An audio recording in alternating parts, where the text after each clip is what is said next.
are in listen-only mode. Welcome to the CIECA Cast. This is Fred Iantorno, Executive Director of CIECA.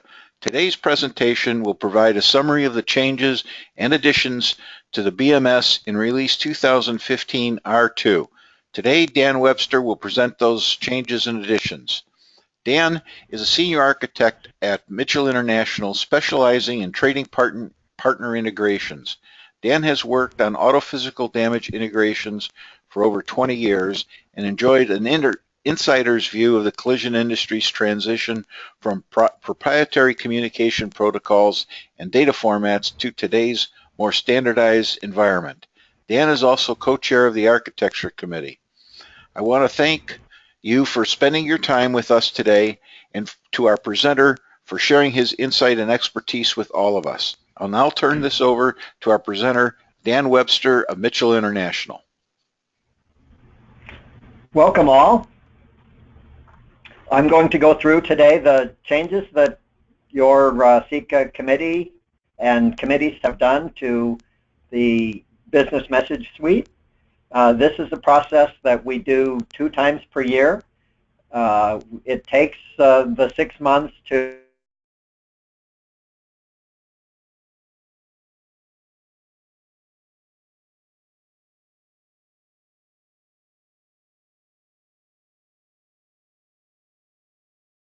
in Bloomington, Illinois, and then according to your schedule, it takes me an hour to tell you what we've changed, but we're getting really good at this, and it will go much faster, I guarantee you. What's new in this release is the 3 components of the BMS are a Word document, which we called the BMS for Business Message Suite. The code list is a massive Microsoft Excel workbook with 185 tabs in it that goes through the codes that we as an industry have agreed upon. And the schemas themselves are the XML schema language version of the messages that we've all agreed to use, and they can be used for validating the documents and for many different modern tools that can help you with your implementations, and as we found out a couple weeks ago, can even be used to seed the process of making a schema for the JSON language. We'll be going through the BMS changes to the BMS that is in Section 1, a welcome and overview. It's okay, Fred.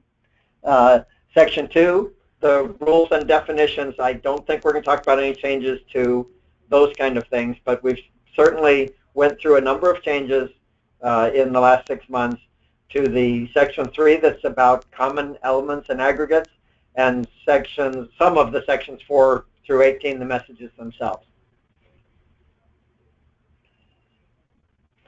These are the message sections, 4 through 18, started many years ago with assignments and estimates, and now we've got 18 of them.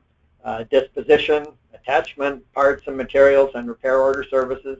A number of changes in that this time around. Vehicle repair service, authorization service. Many changes again in invoice statement and remittance services. We've got a location service, a survey service, evaluation service, title service, claim service, status service, and appointment service. And these will be represented in our release in the sections with those names in the Word document, and each of those is represented by a message and oftentimes a separate file in the XSD schemas. In the sections for the messages, each section has an introduction about what we were thinking about, what the functionality of that service of messages is. And to use number 4 as an example, you have common aggregates and data elements that are common only to that section. Then you have, in each of these sections, request messages and response messages. And the process is, when we do a new message, it will have a number of new elements in that are common only to its section, and each 6 months we find that there's certain commonality that's been recognized, and we promote those new message-only aggregates up to the section 3 for common types.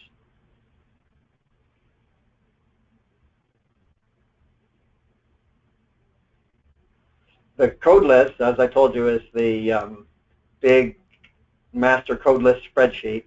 It has an initial tab that's an index page, hyperlinking you to the 181 individual code tables, and after that we're followed by a template and a changelog document. And I probably didn't mention that that's also in the BMS Word document. Very importantly, is a changelog that at the end of it, and preparing for a meeting like today's and spending the 3 days in a QA meeting like we had in Bloomington last month, it's all important to compile and review what we changed. And that's really what this presentation is all about. The schemas are the actual .xsd files. We combine some 40 such files together in a zip package, actually 2 zip packages that we consider part of the release. The 2 flavors, if you will, of schemas is the classic code list schema, where the code lists aren't actually enforced as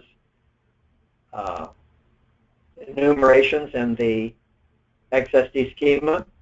So that's the way we had it for the first 8 years of publishing a schema. That's why it's called classic.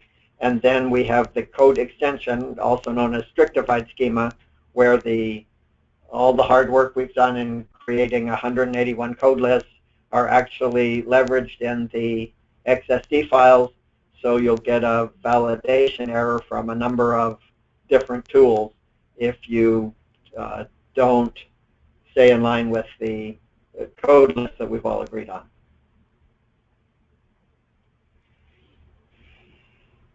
For 2015 R2, last month's release, the committees that submitted changes were the Vehicle Damage and Imaging and Rental Committees, the Recycled Parts and Inventory Committee, Subrogation, and Title. And we'll go through in great detail the essence of the changes they all asked for and had approved. In Section 3, as I mentioned earlier, these individual committees have their needs of message exchanges, and a number of the details and aggregates in there have been promoted to be held in common by many different messages.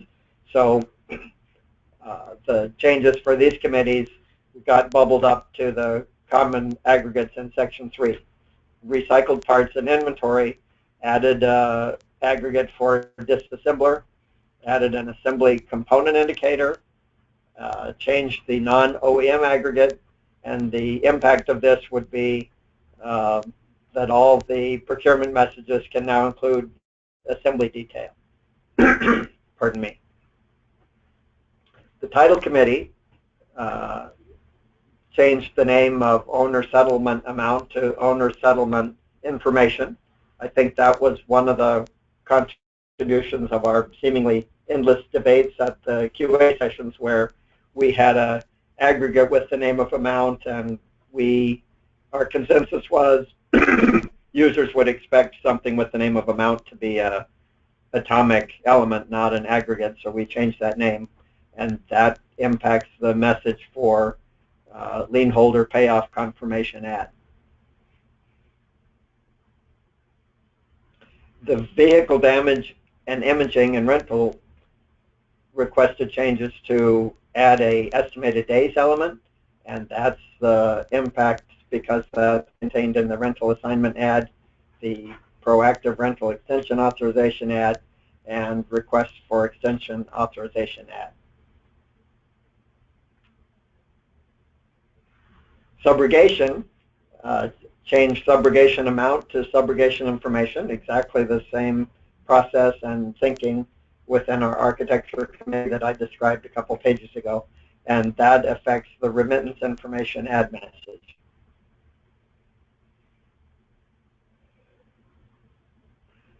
Subrogation, changed subrogation amount to subrogation information, the trend of the month. Alias for invoice totals information, and that affects the remittance information add.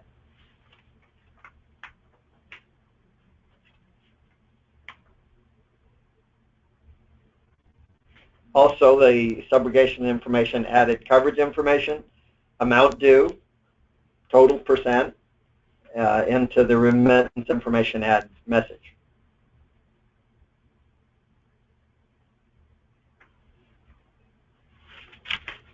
Changes for subrogation in Section 3 were due to changes in BMS Section 11.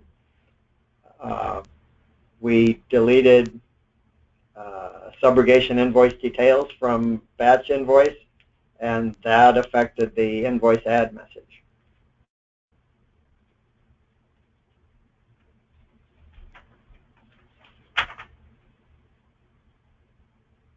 In the subrogation remittance information details aggregate contained in the batch remittance information aggregate, we rewrote it to include both the invoice information and remittance information.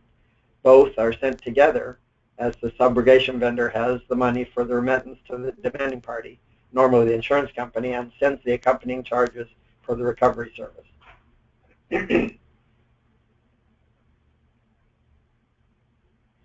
In Section 8, back to the specific sections for messages for procurement, recycled parts and inventory expanded the assembly information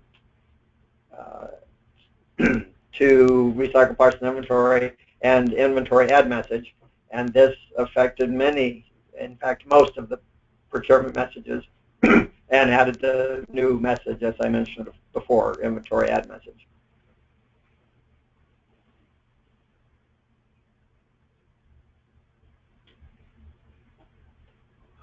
We added we changed non-OEM related change, and in the damage code information we added a unit of measure when we got together with the needs of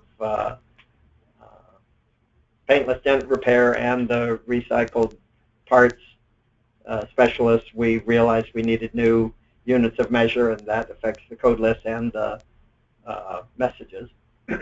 And that affected most of the procurement messages and the inventory add message.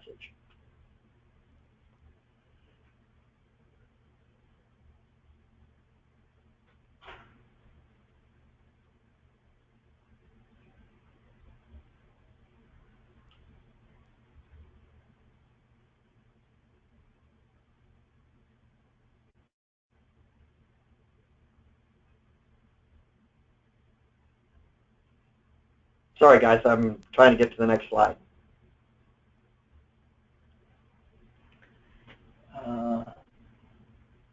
Okay, recycled parts and inventory assembly changes.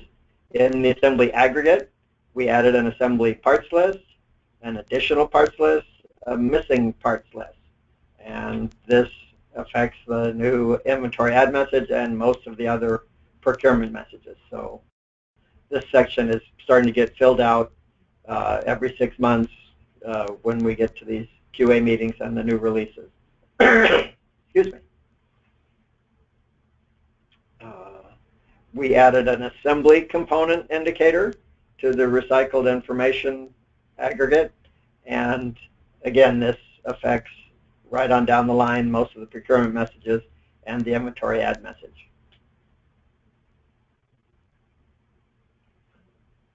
We talked about adding the inventory add message, added an inventory list with inventory items, and that affects the new inventory add message.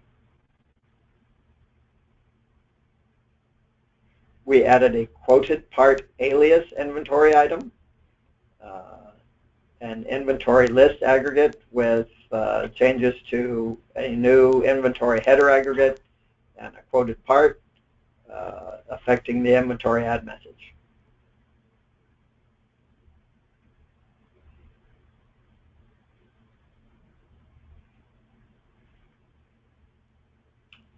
Also, the inventory header aggregate, added quoted part to that, and you're seeing a lot of detail about this inventory add message. Changed the BMS object, the supplier response code, supplier reference number to optional in order to be able to share this same message or same aggregate within the inventory add message, and that affects most of the procurement messages. When we move forward with these schemas and messages that we've had in production, some of them for as much as 12 years, that's one of our backward compatibility considerations, is that if you add new things, they need to be optional. And when we try to reuse a message that's not exactly like what we have on the books currently, one technique we often employ is to make something that was previously required to be optional, and it saves copying the whole message, giving it a different name, and having two messages in there where the only difference is some of the same elements are optional. To hold information, we added hold days allowed. In availability, we made the quantity element optional, and that affects the same procurement messages and the inventory add message.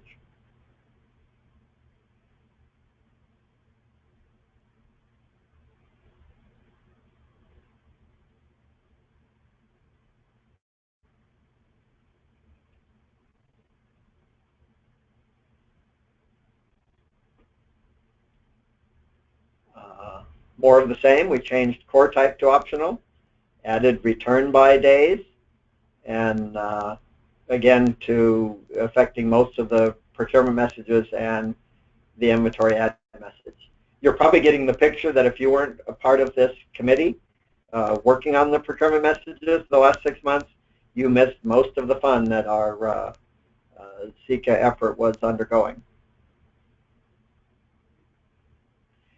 In the code tables, we added 2 new code lists, assembly source code and inventory status, both requested by the hyperactive procurement committee.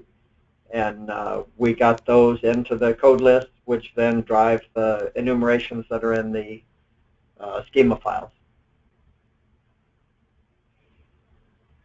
Code list changes. The BMS version, you can't do a new release without putting the new version number in there. We made a couple changes for the core type, for coverage, the document subtype, inventory status, labor type, rate type, and total type. I think this was to recognize the need for a aluminum labor category, and that affects 3 different code lists the way we have structured things, and added another party type via subrogation. Also added an enumeration for payer type, for procurement doc type, for rate type, and total type. Those are also the ones about aluminum. Total subtype, vehicle services and charges, and vehicle services and charges description by the salvage committee. And I think we added a new vendor code.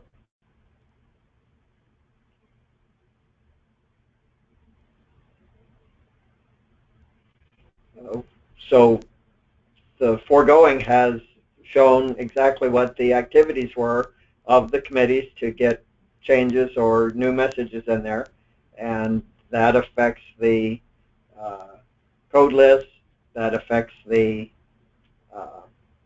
Word document that is our specification, and then we don't really talk about the changes to the XML schemas because those are driven by the changes in the specification and the code list from which they're compiled.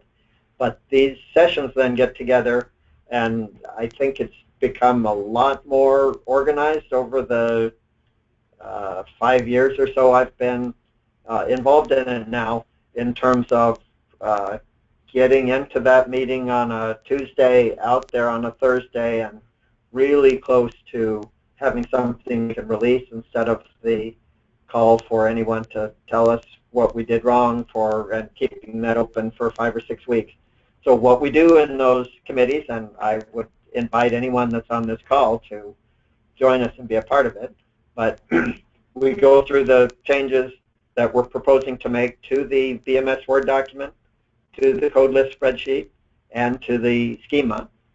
And then we go through various techniques to make sure that the schema matches all the changes we made to the BMS and the code list, that references to the code list in the Word document are all there, and that they all match. And we discuss a number of architecture issues.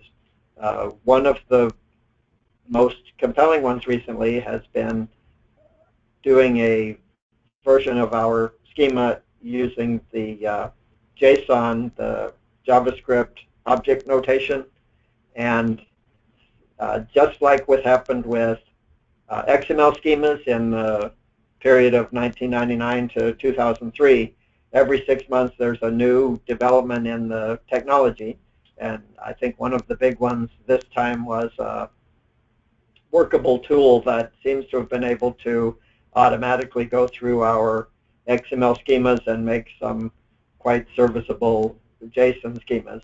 The other thing we're finding is we started out this process in the late 1990s with a specification document based on the EDI technology, and we were converting that to XML, and we told ourselves we weren't really tied to the technology, so the Word document was just a Word document. But over the process of 15 years, we came to use a whole constellation of the changes you can, the words and techniques and the notation with angle brackets and whatnot in our Word document. And when we look at that from the standpoint of driving a JSON schema off of it, it looks like we are in fact very tied to XML technology. So we're trying to be more inclusive, trying to include JSON in our thinking, and this is going to change the way we output our Word document in all likelihood.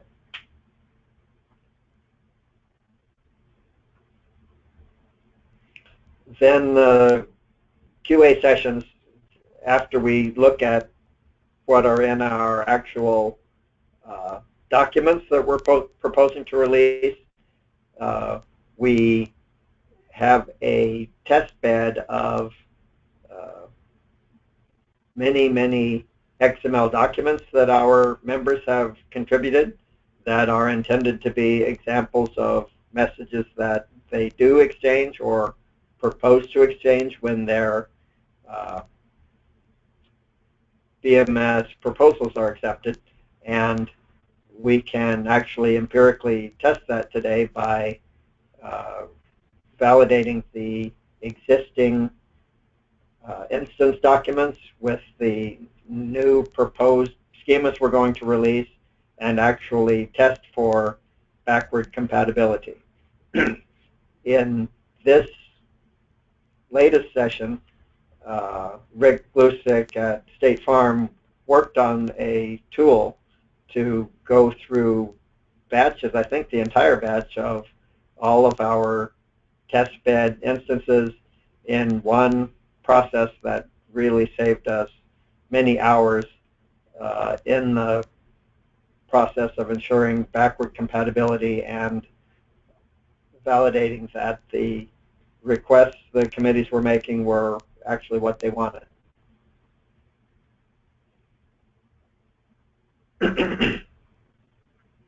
JSON schema development wasn't a part of the QA session last month, but it's definitely a very active part of what CIECA has been working on, and they've been at it for a couple years now, using open source technologies, a project on GitHub, and now we're working on an appointment cookbook, which is a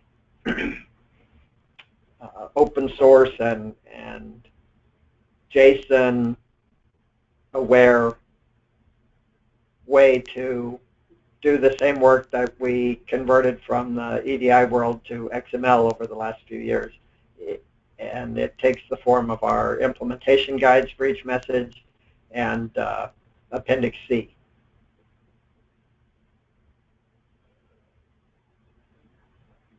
We're going to do this all again twice next year.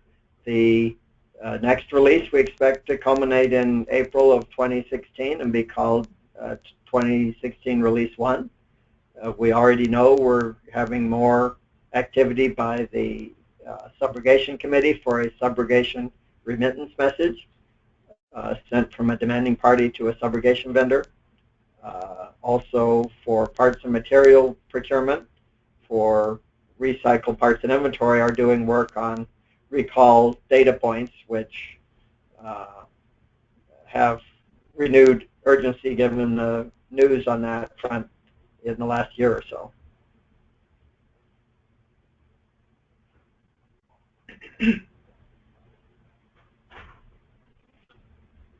The Architecture Committee and our QA sessions, we anticipate having more instances to our test bed, particularly the messages you saw, all the changes to Section 8. We're going to have instance document sample messages for those, and we certainly expect much new progress in developing our standards using the JSON notation. So I thank you all for joining us on today's call to hear about the changes we're doing in our standards, and to invite you, welcome you to join these committees, get the changes you might want for your trading partner integrations, and see what the other people are doing. We certainly welcome that, and would appreciate some new blood in the terms of volunteers. So thanks again for joining us. Well, thank you, Dan, and thank you, our audience, for participating. The Education Committee is currently finalizing the 2016 CIECA offerings. Look for the announcements before the end of this calendar year. Thank you again. Have a great day and a happy Thanksgiving. Bye now.